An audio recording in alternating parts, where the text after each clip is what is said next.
Historien de formation classique, Jérôme Bourgon s'est orienté vers l'histoire de la Chine. Il en a appris la langue et, après avoir réfléchi à la meilleure façon d'aborder cette civilisation, il s'est spécialisé dans l'étude du droit chinois, considérant que c'était la meilleure porte d'accès pour avoir une vision d'ensemble. J'ai commencé par lire tout ce qu'il y avait de disponible sur le droit chinois. Et là, dès ce moment-là, en fait, des bibliothécaires un peu perfides peut-être m'ont orienté vers des images, notamment les images de Georges Bataille qui montrent des supplices chinois. Et à ce moment-là, j'ai mis ça entre parenthèses. J'ai fait une thèse tout à fait classique sur les textes de droit chinois. Et puis quand même, ces images m'ont un petit peu hanté. Et surtout que j'y suis revenu de plus en plus souvent. Enfin, je veux dire, je les ai rencontrées de plus en plus souvent, jusqu'au moment où je me suis aperçu qu'elles étaient extrêmement répandues.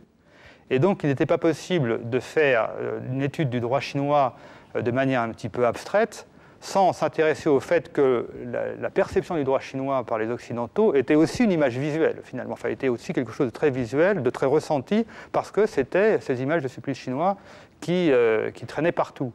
D'autant plus qu'en fait, ces images nous aident à percevoir le droit d'un point de vue pratique. Et ça, ce n'est pas valable seulement pour la Chine. Je crois que toute l'œuvre de Foucault est là pour démontrer qu'il y a plusieurs manières de percevoir le droit, mais qu'il est très intéressant de recouper tout ce qui est écrit sur le droit avec ce qu'on peut voir, avec ce qui a été pratiqué, et tous les témoignages qu'on peut avoir sur les pratiques. Donc finalement, j'ai réintroduit ces images au centre de mon étude, et j'ai découvert un univers que je vais essayer de faire découvrir.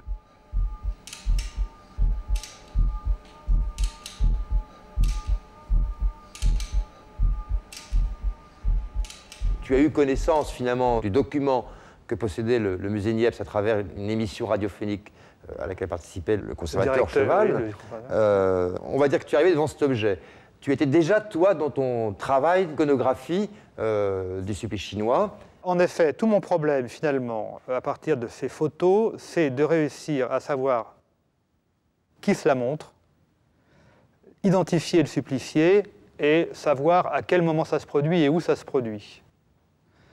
Et ce jeu-là, je ne le connaissais pas, donc immédiatement je me suis rendu, parce que, en fait, la question qui court derrière cela, c'est pas une espèce de manie qui m'habite, mais la datation est importante puisqu'on sait historiquement, et au départ ça a été ma recherche, que tous ces supplices sont abolis en 1905.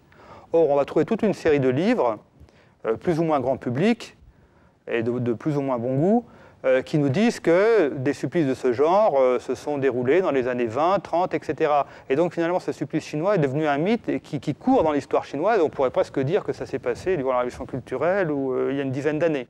Donc un de mes problèmes, c'est de montrer que toutes les photos disponibles ont lieu avant la date d'abolition, et donc que l'abolition a été effective. Or, en analysant très précisément les clichés, on s'aperçoit qu'on n'est pas à Canton, on est bel et bien à Pékin, et on est très vraisemblablement en fin 1904, parce que je crois avoir réussi à identifier le supplicié. Donc voilà un petit peu l'esprit, c'est-à-dire partir de documents qui ont été publiés largement avec des légendes fausses auprès d'un large public, et essayer de les restituer très précisément dans l'histoire, afin de montrer que ces supplices ont bel et bien pris fin en 1905. Et je crois qu'en historicisant, en apportant le contenu historique, justement, on diminue beaucoup tout ce qui est fantasme et tout ce qui est irrationnel autour de ces images.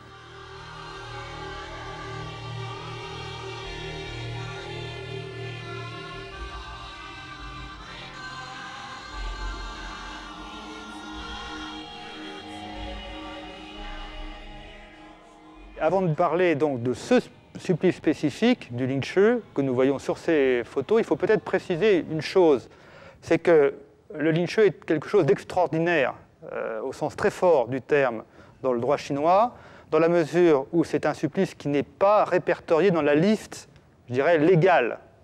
Il s'agit pourtant véritablement d'un démembrement. Il s'agit absolument d'un démembrement, je crois que c'est le terme qui convient, c'est-à-dire qu'il s'agit de découper les membres, et le démembrement proprement dit est préparé par des phases de lacération de la poitrine, du gras des bras et des jambes. Et ensuite on coupe les membres et finalement la tête. En gros, ce n'est pas tellement une peine individuelle, c'est la peine qui s'abat sur un clan. D'ailleurs, au départ, la peine était accompagnée de l'extermination du clan, et notamment des enfants mâles. Et je crois qu'on représente en fait sur un corps le démembrement du clan. Et le terme chinois lui-même est assez compliqué, mais la signification la plus probable, c'est qu'il s'agit de l'arasement d'un tumulus. Le tumulus représentant le tombeau funéraire commun du clan. Donc je crois qu'on tourne toujours autour de cette idée de supprimer une famille qui a porté atteinte au pouvoir de l'empereur ou qui a supprimé une autre famille aussi. C'est-à-dire qu'il s'agit finalement d'une espèce de vendetta entre clans, le clan impérial et le clan coupable d'avoir porté atteinte à l'empereur. Je crois que c'est quelque chose comme ça.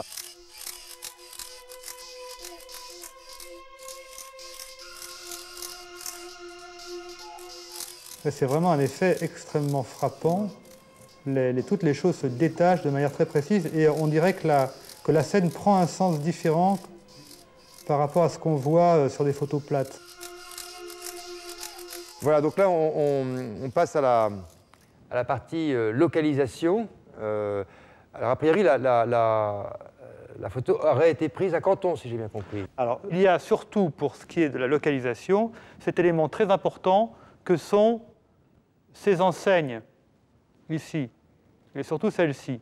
Alors au départ, en regardant la photographie à la loupe, au musée Niepce, j'avais cru naïvement que c'était peut-être ces fiches de bambou qu'on collait au dos des accusés pour indiquer leur âge, le type de condamnation, leur crime, pourquoi ils avaient été condamnés, ainsi que l'autorité qui les avait condamnés. Alors là, évidemment, quand on tombe sur ce genre d'informations, on a tout, on est très content. Et en fait, il ne s'agit pas du tout de cela. Donc, ces inscriptions, la première, indique qu'on a affaire à la boutique Sironian Tang, qui fabrique une véritable pilule, la pilule authentique, à l'ancienne, et ensuite le reste est coupé. Et le deuxième panneau, qui est juste derrière, c'est à peu près la même chose. La boutique Sironian Tang est présente dans les provinces du Sichuan, du Guangdong, du Yunnan, du Guizhou, etc. Bref, on a affaire à des panonceaux publicitaires, tout simplement. Il faut imaginer des espèces de grandes réclames derrière le condamné. Et alors, en fait, bon, dans un premier temps, déception, bien sûr. Je m'attendais à trouver des informations sur l'exécution et je me trouvais avec des publicités. Mais en fait, c'est également une information importante puisque cette boutique du Sironian Tang, c'est-à-dire le hall de la longévité de l'Ouest, est bien connue pour être une des principales boutiques de la place Caishoko, la place du marché aux légumes, où se déroulaient les exécutions de Pékin.